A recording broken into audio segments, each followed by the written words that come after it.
영끌한 이제 한 여성의 사례입니다. 노원구의 21평 아파트를 21년 6월에 구입했답니다. 어떻게 되겠습니까? 지금의 삶은요. 지금의 삶은 이제 매우 우울한 거죠. 뭐 이제 답이 없더라는 겁니다. 뭐 자기 집이 있었으면 좋겠다 이런 생각으로 이제 산 겁니다. 뭐 어떻게 되겠습니까? 답이 없는 거죠. 너무 무리하게 사서 이제 그렇게 된 겁니다. 21년에 6억 5천이 샀는데 지금 5억이랍니다. 1억 5천이 날라갔답니다. 지금은 또 어떻게 되겠습니까? 지금은요? 지금은 또 한 4억에서 4억 5천쯤 될 겁니다. 아니 21평이 무슨 놈의 6억 5천입니까? 말이 안 되는 거죠. 앞으로 시간이 더 지나면요. 재건축만 되면 돈 번다? 재건축 되면 재건축 분담금 얼마 내야 됩니까? 4억 5. 말이 되냐고요? 말이 안 되는 거죠. 누구 말 믿고 저렇게 한 겁니까? 월급의 반이 집값하고 이자로 나간다? 이건 2022년 12월의 얘기니까 지금은요. 월급의 한 70% 이상이 나갈 겁니다. 버틸 수 있겠냐? 못 버틴다라는 겁니다. 어이가 없는 거죠. 답이 없는 겁니다. 이게 지금 이제 벌어지고 있는 일입니다. 아파트로 쉽게 돈을 번다? 어이가 없는 거죠. 어떻게 될 거겠습니까? 어떤 상황을 살겠습니까? 이제 쉽게 돈을 번다라는 생각, 그로 이제 인생이 끝난 겁니다. 답이 없죠. 참 안담합니다. 뭐 추가담보대출을 또 낸다. 미친 거죠. 너무 많은 빚을 끌어다 쓴 겁니다. 참 답이 없는 거죠. 저러다가 이제 감당 안 되면요. 쓰러질 겁니다. 대출을 뭐 10억 낸 사람도 있다고 하는데 참 어처구니가 없죠. 가계대출이요. GDP 대비 가계부채 비율이 한국이 106%랍니다. 호주하고 스위스 다음으로 많다라고 하는데 과연 저게 정상적인 상황일까? 정상이 아니죠. 견딜 수가 있을까? 못 견딜 것 같죠. 결국은요. 무리하게 빚을 지은 사람들이 인생이 끝나는 것 같습니다. 그냥 별거 아닌 것처럼 괜찮은 것처럼 얘기하지만 현실은 많이 참혹할 것 같습니다. 2024년 2월 말부터 경기대응 완수자 스트레스 DSR 25% 적용합니다. 2024년 하반기부터는 50%, 2025년부터는 100% 적용. 그리고 2024년 5월 1일부터 경기대응 완수자본 적립, 8월에서 10월에 가계대응 완수자본 적립. 뭐 이러다 보면 어떻게 되겠습니까? 그냥 이제 대출금리가 3% 4%를 더 내야 될 겁니다. 그러면요. 괜찮을까요? 견딜 수 있을까요? 못 견딜 것 같습니다.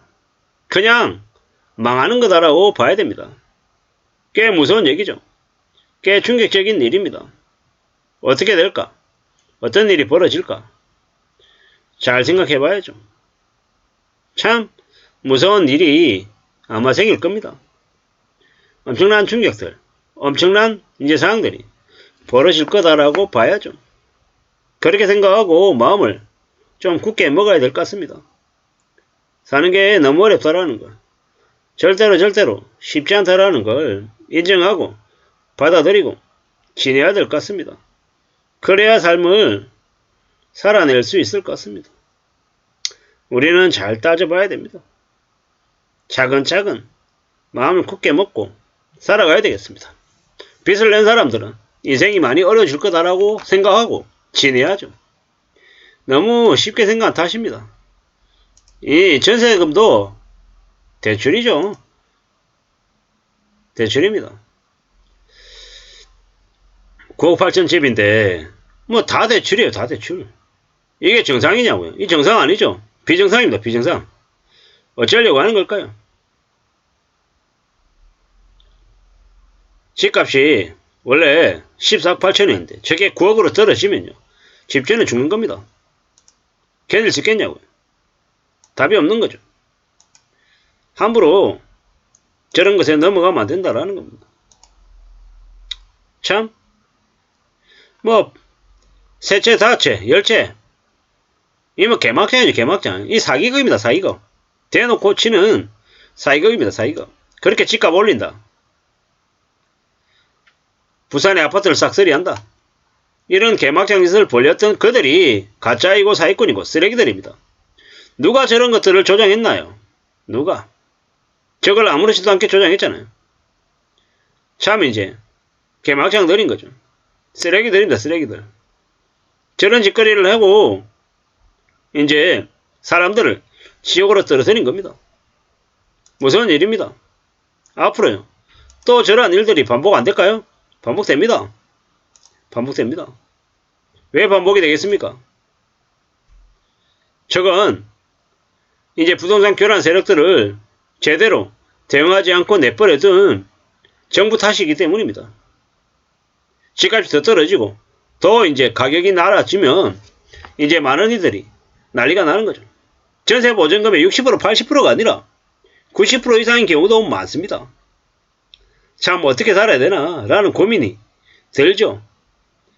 이제 대한민국이라고 하는 것이 부동산 공화국인데 부동산 사기꾼 공화국이죠. 사기꾼 공화국. 지금도 여전히 아파트 사면 부동산 사면 부자가 된다. 건물주가 된다. 집주인이 되면 좋다 이런 얘기를 하는데 그런 말에 놀아났던 사람들이 되게 어려워집니다.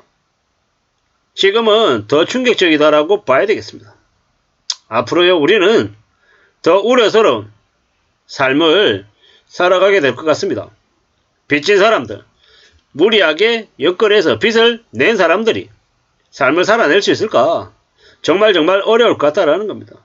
이게 뭔가 싶을 정도로 참 걱정이 많이 됩니다. 앞으로 대한민국은 더 우려스러운, 더 충격적인 일을 겪게 될 것 같습니다. 그래야 정상화가 되는 과정을 거치지 않을까라는 생각도 해봅니다. 참 걱정이 많이 되죠. 앞으로 우리는 어떻게 살아가게 될까? 어떤 삶을 살 수 있을까? 라는 고민이 됩니다. 참 걱정입니다. 많은 걱정과 많은 우려와 많은 두려움이 뒤섞여 있는 게 요즘입니다. 앞으로 우리는 어떤 삶을 살 수 있을까? 잘 생각해 볼 필요가 있는 것 같습니다. 무리하게 연끌하고 무리하게 부자가 되겠다라는 욕심을 가지면 그로 인한 배신을, 대가를 치르게 돼 있다라는 겁니다. 연끌하면 안 된다라는 말씀을 드립니다. 특히나 지금 같은 시국에는 함부로 집을 안 사야 된다라는 말씀을 좀 드리고 싶고요. 우리는 우리의 생업을 좀 더 중요하게 생각하면서 어떻게 살아갈지에 대한 고민이 좀 더 있으면 좋겠다라고